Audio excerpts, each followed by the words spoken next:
Sur les réformes politiques a donc reçu aujourd'hui à Alger Maître Hossein Zahouane en tant que personnalité nationale. Au terme de ces consultations, qui se poursuivront jusqu'à la fin du mois en cours, un rapport final détaillé sera soumis au président de la République. Les propositions recueillies seront présentées également au gouvernement qui élaborera sur cette base des projets de loi qui seront soumis en septembre au Parlement. Le pays nécessite l'adoption d'une constitution cadre contenant des dispositions servant de garde-fou contre tout dérapage pouvant survenir à l'avenir. C'est la déclaration de Maître Hossein Zahouane. À l'issue de cette rencontre, l'hôte de la commission Ben Salah a mis l'accent sur la situation que traverse l'Algérie en requérant, selon lui, un changement radical et non pas de légères réformes. Pour cet ancien officier de l'armée de libération nationale, membre fondateur de la Ligue algérienne de défense des droits de l'homme, la constitution cadre doit avoir pour objet la situation générale du pays et la structure de ses institutions. L'instance de consultation sur les réformes politiques a reçu par la suite des représentants d'organisations du mouvement associatif des jeunes. Et puis demain, mardi, l'instance de consultation sur les réformes recevra les syndicats des enseignants du supérieur et une délégation de l'Union nationale des paysans algériens. Politique toujours, Abdelaziz Belkhadem se dit favorable à un mandat présidentiel ouvert dont le renouvellement n'est pas limité et à la mise en place d'un régime parlementaire. Le secrétaire général du FLN l'a déclaré tout à l'heure lors de la clôture de la 4e session ordinaire du comité central de son parti, Abdelmajid Benkassi.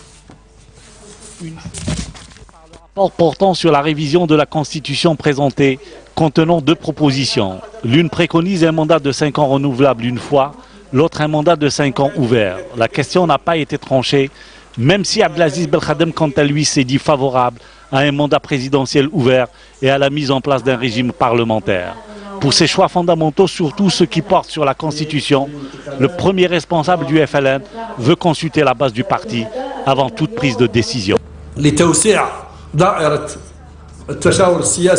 Dans le but de l'élargissement des consultations politiques et surtout en ce qui concerne la Constitution, qui est d'ailleurs la loi fondamentale, nous avons décidé de consulter les militants de base.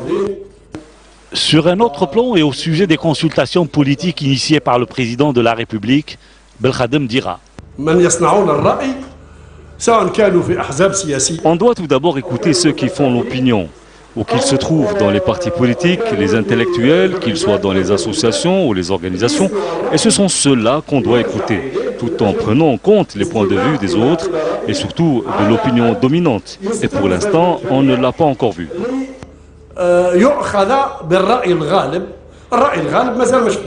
Cette session a retenu tout de même la proposition de conférer au président de la République la prérogative de désigner un vice-président tout en maintenant l'appellation de Premier ministre. En plus, le comité central a adopté les rapports relatifs aux lois sur les élections, l'information et les associations devant être présentés à l'instance sur les réformes politiques, ainsi que le projet de résolution de politique générale et ceux relatifs aux aspects financiers et organiques.